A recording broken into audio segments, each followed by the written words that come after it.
सुखी हुए भक्त के अनुभव। अब देखिए जगत गुरु तत्वदर्शी संत रामपाल जी महाराज के मंगल प्रवचन। श्री कृष्ण जी के सामने पूरा यादव कुल 56 करोड़ यादव आपस में उस दुर्वासा के श्राप वश कट के मर गए। लड़के नवजात शिशु मार डाले न पकड़ पकड़ के, नवजात शिशु मार डाले, कसाई बन गए। श्री कृष्ण का पूरा कुल नाश हो गया और श्री कृष्ण जी के पैर में एक शिकारी ने तीर मारा, उससे मृत्यु हुई। तो टिट फॉर टैट इनको भी भोगना पड़ा। तो कंप्लीट गॉड कहाँ थे और उनकी आप पूजा करके सुख की इंतजार करते हो। इसी प्रकार श्री रामचंद्र जी का सारा जीवन देख लो। युवा हुए, विवाह हुआ, विवाह होते वनवास हुआ, फिर रावण के साथ युद्ध हुआ, करोड़ों व्यक्ति मारे गए और सीता जी को अग्नि परीक्षा करके घर लाए। किसी एक धोबी के व्यंग से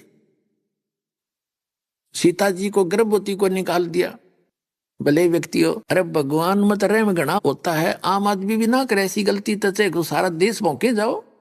जब अपनी आंखों से परीक्षा करके लाए भगवान, अग्नि में बैठा दी सीता के तू मरगी जलगी तो तू कलंकित है, रावण के पास गई है, और नहीं जली तो तू सोने जैसी है।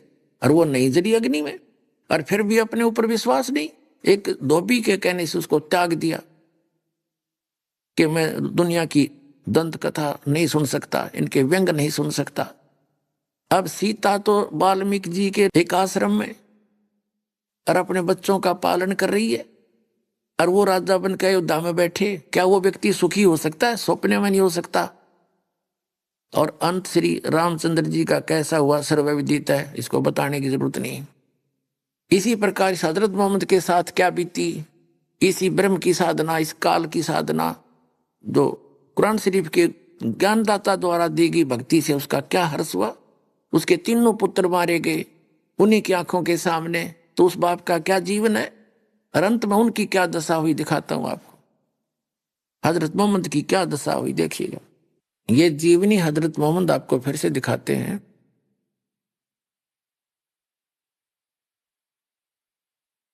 ये वही है जो पहले आपको दिखाई थी।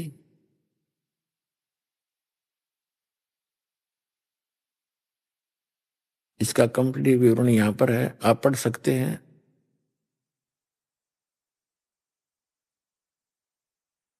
ये देखिएगा, ये यहां से प्रकाशित है। और इसके हम, ये थोड़ा सा रह गया था 143 पृष्ठ पे पढ़ना। अबू तालिब और खदीजा की मौत क्या थी? एक सहारा था जो टूट गया, एक किला था जो ढह गया। यहां देखिएगा, ये नीचे निष्कर्ष दे रखा है।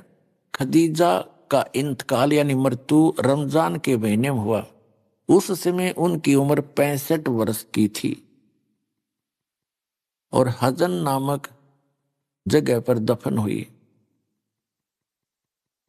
प्यारे नबी ने खुद उसकी कब्र में उतारा। यानी 65 वर्ष की उम्र थी खदीजा की, जो उनकी पत्नी थी।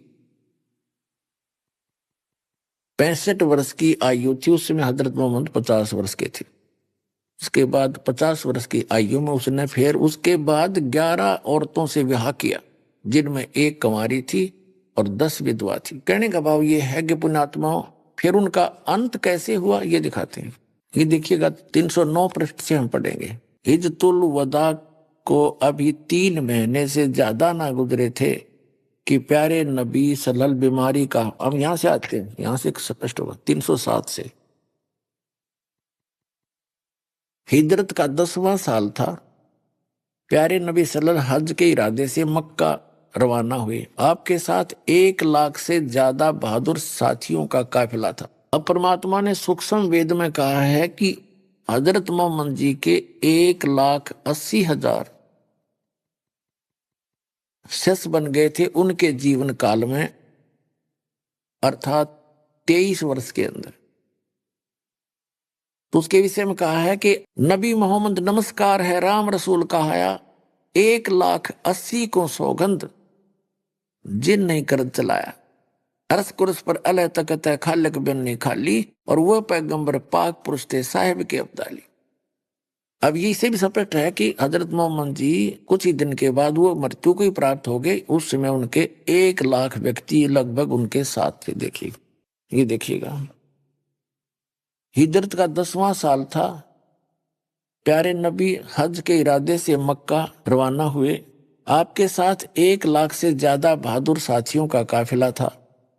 इस हज को कहते हैं हिजतुल वदा, इसलिए यह हज आपकी आखिरी हज थी। इसके बाद आपको मक्का, काबा, अरफात और जिरात का मौका न मिल सका। अब 309 पृष्ठ पे देखते हैं, 309 पृष्ठ पे हिजतुल वदा को अभी 3 महीने से ज्यादा ना गुजरे थे और प्यारे नबी सल्लल्लाहु अलैहि वसल्लम पर बीमारी का हमला हुआ और वह इतना जोरदार कि इससे पहले कभी ना हुआ था। बुखार इतना तेज हुआ कि आंखों से नींद उड़ गई। रात का समय था। आप सल्लल्लाहु बिस्तर से उठे हजरत मोहम्मद और घर से बाहर आए। मुसलमानों के कब्रिस्तान की तरफ चले। वहां पहुंचे तो फरमाया, तुम पर सलामती हो हे कब्र वालो। आप सल्लल्लाहु ने यानी हजरत मोहम्मद ने उनके लिए नजात की दुआ की। उसके बाद घर लौट आए। प्यारे नबी बीमार हुए तो सबसे पहले आपको कब्रिस्तान की जियारत का ख्याल आया। कब्रिस्तान जाने का ये एहसान भी शामिल था कि आपके जाने के दिन करीब हैं। प्यारे नबी सल्लल्लाहु का नियम था कि एक एक दिन प्रत्येक बीबी के यहाँ ठहरते थे। प्रतिदिन एक एक औरत के पास उनको बांट रखे थे। बीमारी की हालत में भी आपके इस नियम में फर्क न आया। बारी बारी आप हर बीबी के यहाँ जाते रहे। 5 दिन तक ऐसा ही चलता रहा। फिर हालत बहुत ज्यादा खराब हो गई। चलने फिरने की ताकत ना रही। 310 पे कमजोरी बहुत ज्यादा थी। बेसहारा चलना आपके लिए अब मुमकिन न था। हजरत अली और हजरत अब्बास आपको सहारा देकर बड़ी परेशानी से हजरत आयशा के यहाँ लाए। सिर दर्द ज्यादती के कारण आपके सिर में रुमाल भी बांधा था।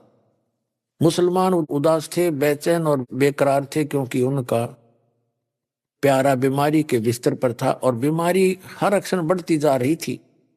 इससे पहले कभी इस तरह बीमार नहीं हुए थे, इसलिए वे और भी ज्यादा निराश और फिक्रमंद थे। अब हम 311 पर आ जाते हैं। प्यारे नबी सल्लल्लाहु की हालत गिरती गई। बुखार कभी घट जाता, कभी बढ़ जाता। जब तक पैरों में दम रहा, चलने फिरने की ताकत रही, आप मस्जिद में जाते रहे और मुसलमानों की इमामत करते रहे। सबसे आखिरी नमाज जो आपने पढ़ाई वह मगरिब की नमाज थी। ईसा का वक्त हुआ। आप सल्लल्लाहु यानी हजरत मोहम्मद ने पूछा, नमाज हो चुकी? साथियों ने कहा, बस आपकी इंतजार है। आपने बर्तन में पानी भरवाया, गुस्ल किया, उठना चाहा तो बेहोश हो गए। कुछ देर के बाद होश आया तो पूछा, नमाज हो चुकी? साथियों ने कहा, हजूर का इंतजार है। आप फिर नहाए और उठना चाहा। इस बार भी आप बेहोश हो गए। कुछ देर में होश आया तो पूछा, नमाज हो चुकी? फिर भी यही जवाब मिला, आपका इंतजार है। आपके शरीर पर पानी डाला गया। उठने का इरादा किया तो बेहोश हो गए। इस बार होश आया तो फरमाया, अबू बकर से कहो वह नमाज पढ़ाए। हजरत आयशा ने कहा, हजरत अल्लाह के रसूल, उनकी आवाज बहुत धीमी है। कुरान पढ़ते हैं तो रोते भी बहुत हैं। लोग उनकी आवाज सुन नहीं सकेंगे। इनकी छोटी बीबी ने कहा, आयशा ने। अब 312 पे प्यारे नबी सल्लल्लाहु उन्हीं से कहो नमाज पढ़ाएं। हजरत मोहम्मद ने कहा, उन्हीं से कहो। हजरत आयशा ने दोबारा वही बात अर्ज की। प्यारे नबी तकलीफ से बेचैन थे। गुस्से से आवाज काफी बुलंद हो गई। फरमाया, कहो अबू बकर से वही नमाज पढ़ाएंगे। तो उन्होंने नमाज पढ़ा दी। इंतकाल के 4 दिन पहले कुछ सुकन हुआ, थोड़ा बहुत ठीक हुआ, जैसे संभाला सा लिया करे। आम आदमी मरते हैं ऐसे, भगत नहीं मरा करते ऐसे। ये सच कर मान लियो, वो भगत नहीं, या तो उसकी भक्ति ठीक नहीं, या उसने सही मंत्र साधना ठीक मिली है तो उसने भक्ति करी नहीं। ये 2 कारण हो सकते हैं। लेकिन हजरत मोहम्मद जैसा तो नेक व्यक्ति और जो सीधा अल्लाह का आवाज उसके पास आ रही थी, वो तो पूर्ण रूप से हर मर्यादा को निभाता हुआ इस कुरान शरीफ के ज्ञानदाता द्वारा बताई भक्ति कर रहा था, उसकी ये दशा हुई। ये सोच लो पुण्यात्माओं, दास को किसी की बेइज्जती नहीं करना चाहता, आपको सत्र करना चाहता हूं। पीछे गलती हुई सो हुई, अब समझ लो अब समय आ गया है, पूरे विश्व में एक होना पड़ेगा या भक्ति करनी पड़ेगी। वहां चलेंगे सतलोक में।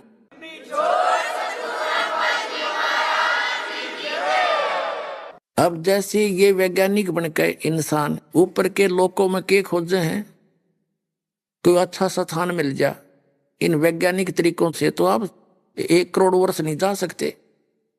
जो सुख में स्थान है उसकी विधि जाने की दूसरी है। ये शरीर एक अनमोल रत्न है, वस्तु है।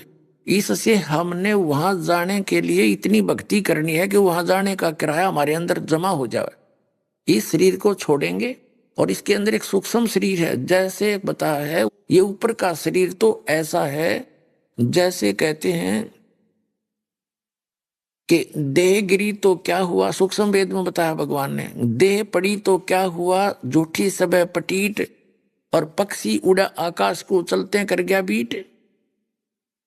ये तो ऐसा बताया है कि जैसे पक्षी ने बीट कर दी हो, और पक्षी अलग है। तो इसके अंदर जो वास्तविक शरीर है हमारा, सूक्ष्म शरीर है, इससे हटकर है वो, उसके अंदर हम इसके माध्यम से उसको चार्ज करेंगे और वो इस सत भक्ति से चार्ज होगा। इसकी चार्ज होने के बाद इस खोखे को छोड़ देंगे हम, और फिर उसकी जो भक्ति की कमाई आपको स्पीड के साथ इतनी सेकंड के अंदर वहां सतलोक में पहुंचा देंगे। परमात्मा आपके साथ होगा और सतलोक में जहां जाके फिर कभी दुख नहीं।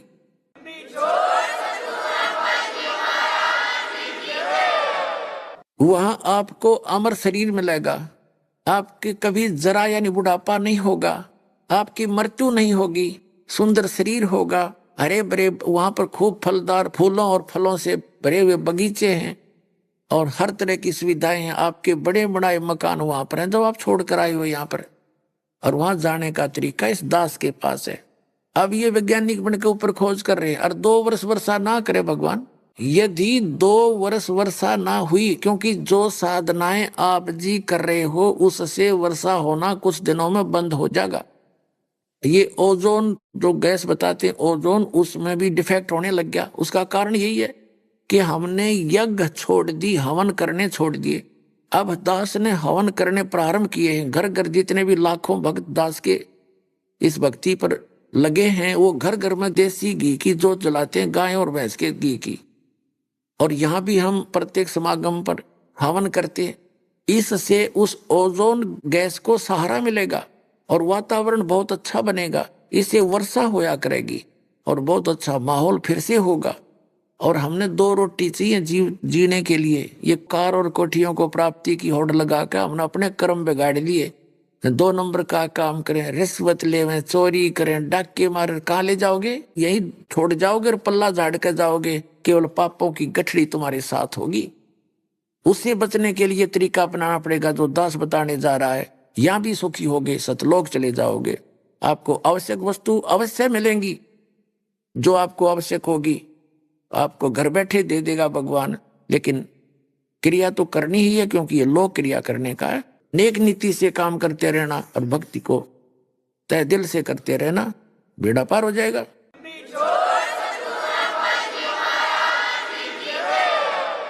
अब देखिएगा 312 हमने पढ़ लिया, अब 313 पढ़ेंगे हम। अब यहाँ आते हैं, तकलीफ बहुत बढ़ गई, बुखार इतना तेज हुआ कि पूरा शरीर जलने लगा।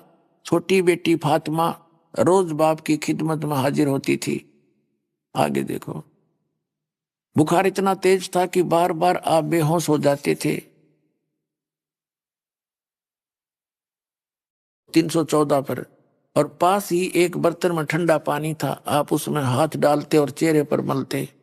बेचैनी बहुत थी। ठीक उसी वक्त आपके होठ हिले और कानों से ये शब्द सुने कि यहूदियों और ईसाइयों पर अल्लाह की लानत हो कि वे अपने पैगंबरों की कब्रों पर सजदा करने लगे। कमजोरी क्षण अक्षर बढ़ती जा रही थी, मौत धीरे धीरे सरकती आ रही थी। आपने बर्तन में ठंडा पानी मांगा, तुरंत पानी पेश कर दिया गया। आप बार बार उसमें हाथ डालते और चेहरे पर मलते, चादर कभी मुंह पर डाल लेते, कभी हटा लेते। उस पर निरंतर आपके मुख से ये शब्द निकल रहे थे, हे अल्लाह, नजा जान निकलने के समय की परेशानी को झेलने के लिए आसान कर दे।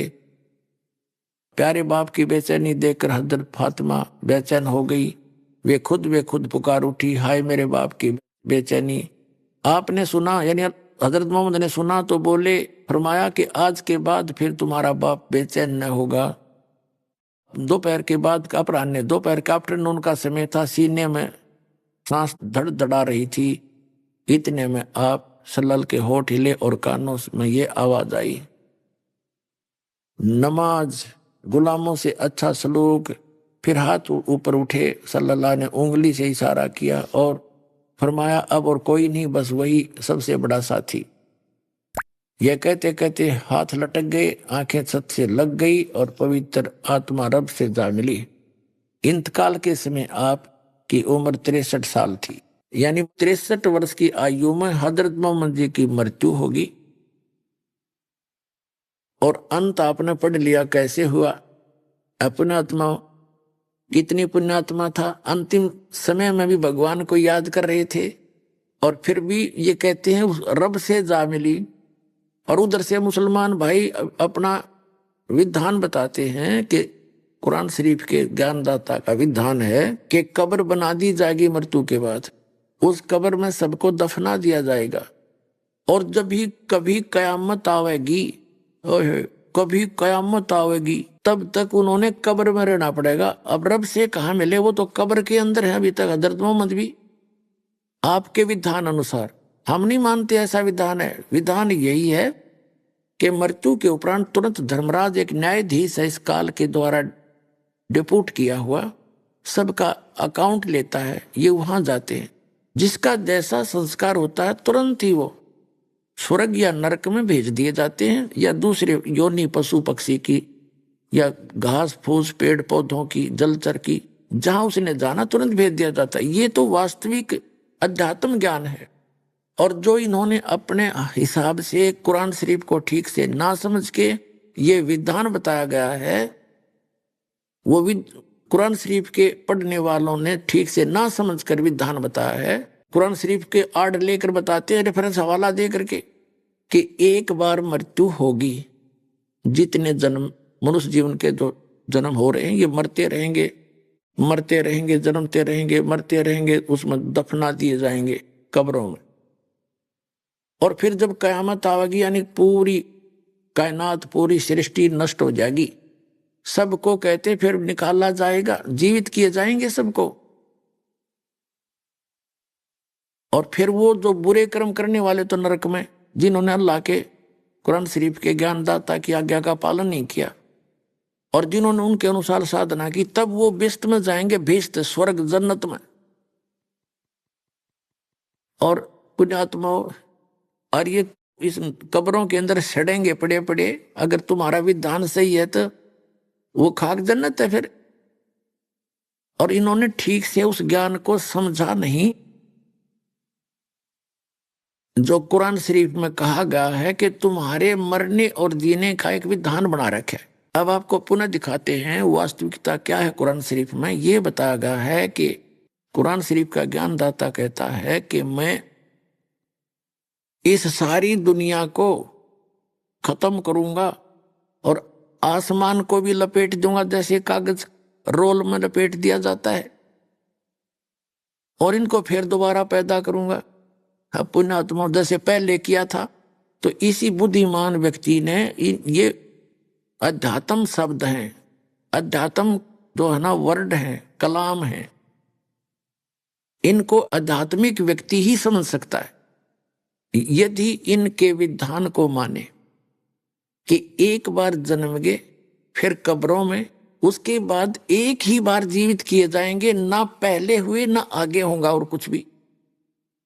तो कुरान शरीफ में ये नहीं कहते कि जैसे मैंने पहले किया था फिर दोबारा उत्पन्न करूंगा कायनात को। अब पढ़ के सुनाता हूं थोड़ी सी। ये देखिएगा कुरान मजीद, ये यहां से प्रकाशित है, ऑफिस बुक डिपो, 422 मटिया महल, जामा मस्जिद, दिल्ली 6 से। ये कुरान मजीद, ये सारा देख लो। फरीद बुक डिपो से प्रकाशित है। मौलाना अब्दुल मजीद सरवर साहिब तसही, तजुर्मा है, अनुवाद है मौलाना फतेह मोहम्मद खान साहिब जालंधरी का।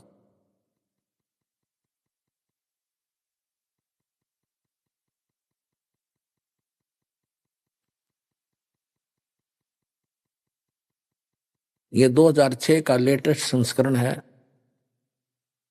ये इनका पूरी डिटेल यहाँ पर है, आप पढ़ सकते हैं। ये देखिएगा, कुरान मजीद और सूरत अंबियाई 21 की आयत नंबर 104 पर आते हैं हम यहाँ पर। ये 525 पृष्ठ पे और 104 103 यहाँ समाप्त हुई। जिस दिन हम, यो कुरान शरीफ का ज्ञानदाता कहता है, जिस दिन हम आसमान को इस तरह लपेट लेंगे जैसे खेतों का तुमार लपेटते हैं, जिस तरह हमने कायनात यानी दुनिया को पहले पैदा किया था, उसी तरह दोबारा पैदा करेंगे। यह वायदा है जिसका पूरा करना जरूरी है। हम ऐसा जरूर करने वाले हैं। अपने आत्माओं दोबारा पैदा करेंगे। यदि मुसलमान भाई ये कहना चाहें, इसका अर्थ ये लगाए हुए हैं कि एक बार तो पैदा कर दिए, अब होगे और फिर कयामत के बाद पैदा करेंगे, वो तो फिर दोबारा तो करने की जरूरत है नहीं। हम कायनात को दोबारा उत्पन्न करेंगे। बता, फिर दोबारा क्या रहा उसका। अब विचार करने की बात है कि जैसे एक बार तो पैदा कर दिया और फिर सारा समेट दिया, कति खत्म कर दिया, जब आकाश ही नहीं रहा तो जन्नत कहाँ रहेगी, यानी सब नाश हो जाएगा। और फिर पुनः उत्पन्न करेंगे तो दोबारा फिर करेंगे, तो एक तो खंडन होता ही है। आप फिर पढ़िएगा, क्योंकि ये बहुत गहरा राज है, पढ़िएगा। जिस दिन आसमान को इस तरह लपेट देंगे, यानी कयामत आवेगी, उसके बाद कहते फिर दोबारा पैदा करेंगे। ये देखिएगा, जिस दिन हम आसमान को इस तरह लपेट लेंगे जैसे खेतों का तुमार लपेटते, जिस तरह हमने कायनात को पहले पैदा किया था, उसी तरह फिर दोबारा पैदा करेंगे। यह वायदा जिसका पूरा करना जरूरी है, हम ऐसा अवश्य करेंगे। अर्थात इसका सीधा सा अर्थ है कि जैसे ये संसार पैदा किया और इसको फिर खत्म कर दिया और दोबारा फिर पैदा करेंगे, इसका मतलब पुनर्जन्म फिर से शुरू होगा। और वास्तविकता भी यही है। यदि एक ही बार अब पैदा करे, एक बार कायनात के बाद जो सबको जिंदा कर देंगे, तो दोबारा पुनः उसी तरह कायनात को, पूरी दुनिया को, दुनिया मतलब पृथ्वी ब्रह्मांड सारा कुछ आएगा, दोबारा पैदा। इसका वास्तविक अर्थ यही है। और यही यथार्थ भक्ति यानी तत्व ज्ञान के अंदर भी यही है कि जब ब्रह्मा जी का एक दिन समाप्त होगा और उसका जो संख्या है वर्षों की 4 अरब 32 करोड़ हमारे वर्ष बीत जाएंगे, तब पूरा ये पृथ्वी लोक और वो जन्नत, जिसको ये जन्नत कहते हैं, स्वर्ग लोक और पाताल लोक, तीनों का नाश होगा। और फिर पुनः फिर इतने वर्ष के बाद ये पुनः फिर स्टार्ट होगी एज इट इज, पृथ्वी भी और स्वर्ग भी और पाताल लोक पर प्राणी फिर जो के तो प्रारंभ हो जाएंगे। इस प्रकार ये प्रोसेस है और इन्होंने इसको ठीक से ना समझकर इसका अर्थ गलत लगाया। अब हम बात करते हैं कि जो भक्ति विधि है, अब एक तो है ज्ञान। जैसे किसी व्यक्ति ने रोगी को बता दिया कि आपको अमुक रोग है, अब उस रोगी को पता लग गया कि सचमुच मुझे रोग है और ये रोग है, और बताने वाले को भी पता है उसका रोग, और उनके पास औषधि ठीक नहीं है, तो वो ज्ञान भी यूजलेस है। डॉक्टर हो जिसको ज्ञान हो और डॉक्टर बताए कि आपको ये रोग है और उसके पास समाधान हो, तो उस ज्ञान का और समाधान से बात बनेगी, केवल ज्ञान से नहीं। यदि किसी ने कुरान शरीफ का ज्ञान हो गया, क्योंकि कुरान शरीफ को ज्ञान ये समझते, तो इस कुरान शरीफ के ज्ञानदाता को ये अल्लाह ताला अल्लाह अकबर कहते ही नहीं, क्योंकि कुरान शरीफ का ज्ञानदाता सूरत फुरकानी 25 आयत नंबर 52 से लेकर 59 में स्पष्ट कर रहा है कि जिसने 6 दिन में सृष्टि रची, 7वें दिन तख्त पर जा बैठा, वो है अल्लाह अकबर, वो बड़ा भगवान है। और उसकी खबर मुझे है नहीं, तत्वदर्शी संत से पूछ लो। एक ये मुसलमान प्रवक्ता, एक प्रश्न के उत्तर में किसी ने कहा कि ऐसे ऐसे, कोई और प्रश्न था, उसके उत्तर में इसने ये उत्तर दिया कि किसी ने बता दिया लौकी कद्दू कि ये घिया है, और सब्जी बनाने की विधि किसी और से पूछ लो।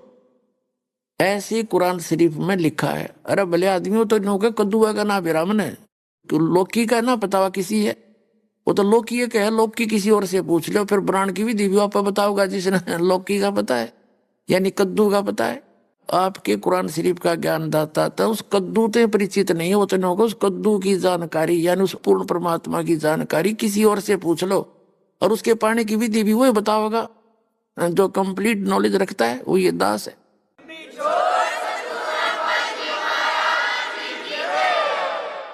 अब हम आते हैं इस बात पर कि वो भक्ति विधि क्या है।